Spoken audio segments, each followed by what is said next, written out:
Hello dear friends, this is Dr. Deeptesh Patel and I will be teaching you Advanced Internal Combustion Engine.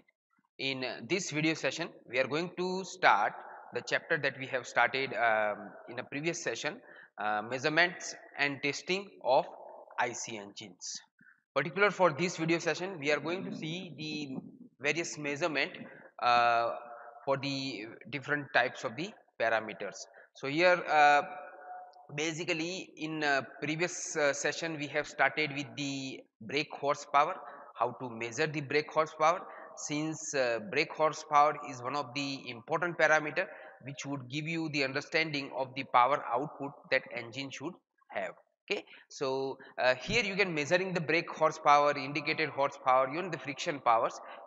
You should be able to understand what would be the output of particular engine, and then according to, you can design the engine, you can modify the engine, or you can improve the overall design or existing designs, and you can optimize its performance. So we have begun the brake horsepower, and in which we have gone through the dynamometer, which is the instrument that measure the brake horsepowers. Basically dynamometer is being divided in two different categories. So one is a kind of absorption dynamometer and the second one is kind of transmission dynamometer. So we are going to understand the different types of the absorption dynamometer, and first of them is Prony brake dynamometer. Now Prony brake dynamometer, let me show you the overall diagram of the Prony brake dynamometer. The main components are the brake blocks, which is made up of the wood. Then there is a torque arm and a weight which is kept at one end of the torque arm. So Prony brake dynamometer is one of the simple method to measure the brake power, and here it's as I said, it's a kind of absorption dynamometer. So the dynamometer is trying to stop the engine with the help of brake, as it says the Prony brake dynamometer. Okay, so we know that whatever the power has been generated into the engine is transmitted to the outer shaft, or it also called the flywheel. So here we would trying to stop the flywheel with the help of the wooden blocks which are kept on the circumferentials of the flywheels, and then we would measure the weight which is been attached into the one arm end of the Prony brake dynamometer, uh, and then after, by using the formula, we can calculate the brake power. So as I said, it consists of the wooden block which is mounted on the flexible rope, uh, and these blocks are remain into the outward periphery of the flywheel. These wooden blocks are pressed together, uh, and it keep into the contact with the rotating drum, so we can stop the flywheel, and this is how we can measure the engine torque. Here you can see the overall power output which is coming out from the engine is being converted into the frictional resistance, and heat is being generated because of the friction that is ultimately dissipated into the atmospheres. Also, the spring loaded bolts are provided into the upper portions of the arm, and that would help to tight the wooden blocks and to enhance the overall friction. So these wooden blocks can be adjusted with the help of the spring bolts which is provided into the top of the torque arm, and we can adjust the positions of these wooden block, and we can provide the proper resistance, proper frictions between the flywheel and the wooden block. Now once it would be start, these wooden blocks create the resistance and try to stop the flywheels, and as I know, because of that, these the overall power which has been generated into the engine is converted into the frictions, is converted into the heat, and therefore it is also inevitable to provide a proper cooling system to reduce the temperature of the flywheel. So therefore, like water cooling system into the internal rim of the dynamometer is being used to provide the cooling. Now once we have these experiment, we can calculate the brake power by using this formula. It says 2 pi nt divided by 60,000, and that formula give us the value of the brake power in kilowatt. So here you can see n is a number of revolutions per minute, while T is a torque, and that is equal to W into I, where W is a weight that is being applied into the one end of these Pronimek dynamometer, and I is a distance from the radius of the flywheel to the weight. So you can see I has been also shown here, and the weight which is been also described into this diagram here. So we can calculate the brake power with the help of 2 pi nt divided by 60,000, where T is a W, which is weight, and I is a distance from the flywheel to the weight. So this is how we can calculate the brake power by using the Prony-Beck dynamometer. Now next one is a rope brake dynamometer. So rope brake dynamometer is as it says, it's a rope. So we have the rope which is wounded around the rotating drum, around the flywheels. So there are a number of turns that is being provided with the help of rope around the flywheels, and whatever the power that is coming out from the engine to the flywheel is been trying to absorb, it's been trying to stop these wheel with the help of the frictions that is been provided in between the rope and the flywheel. So rope is been wounded into the or around the output shaft. One end of the rope is connected to the spring balance, while other is been provide the loading device. So like certain amount of the weight that is been applied into the other end, and whatever the power that is been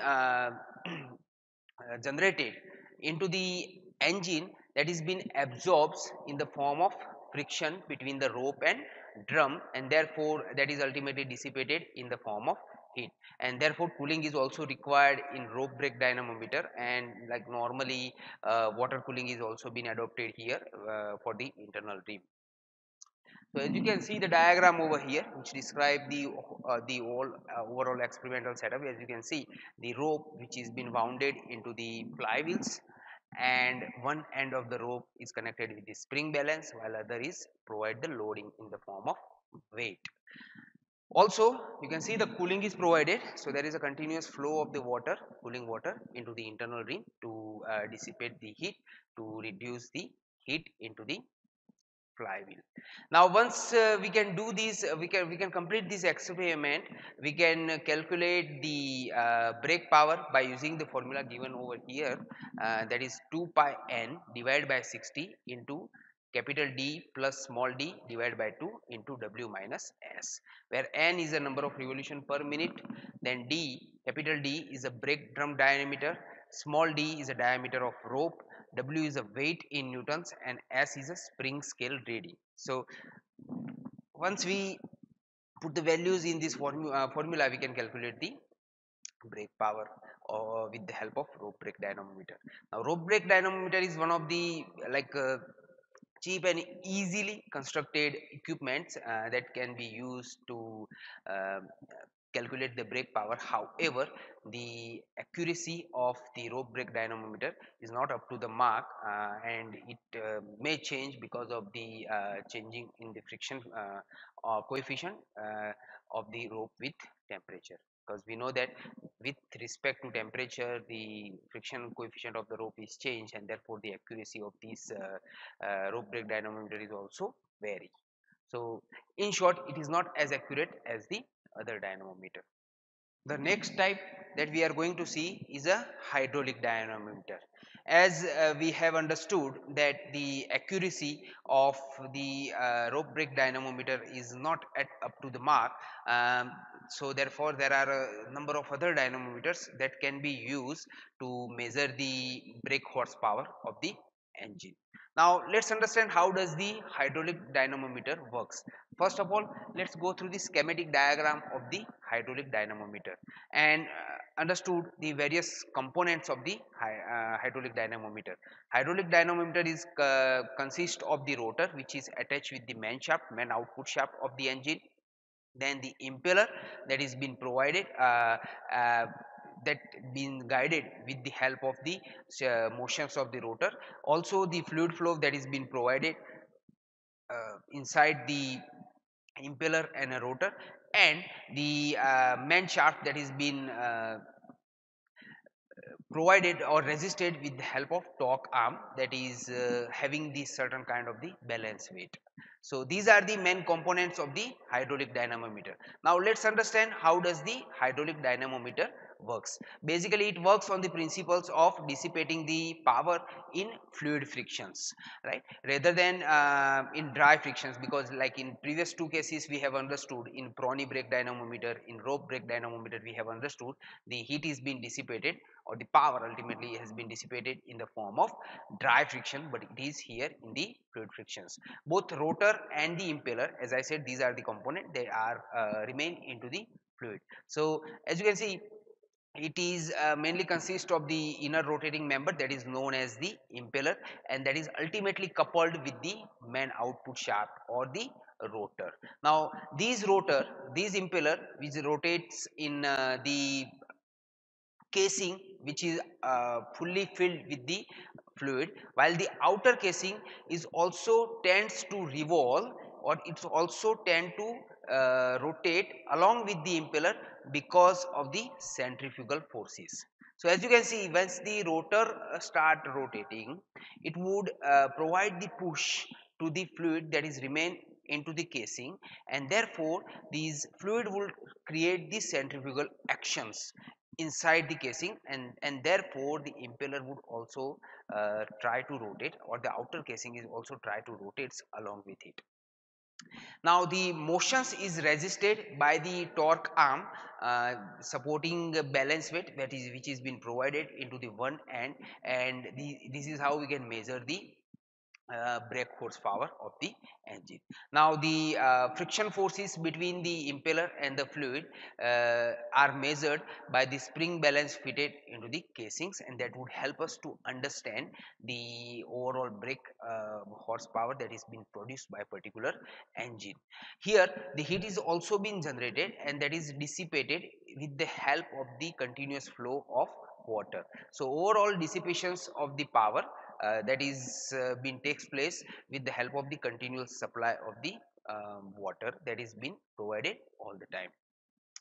So yeah, this is it at the moment. If you have any doubt, you can write down in the comment box. Thank you very much.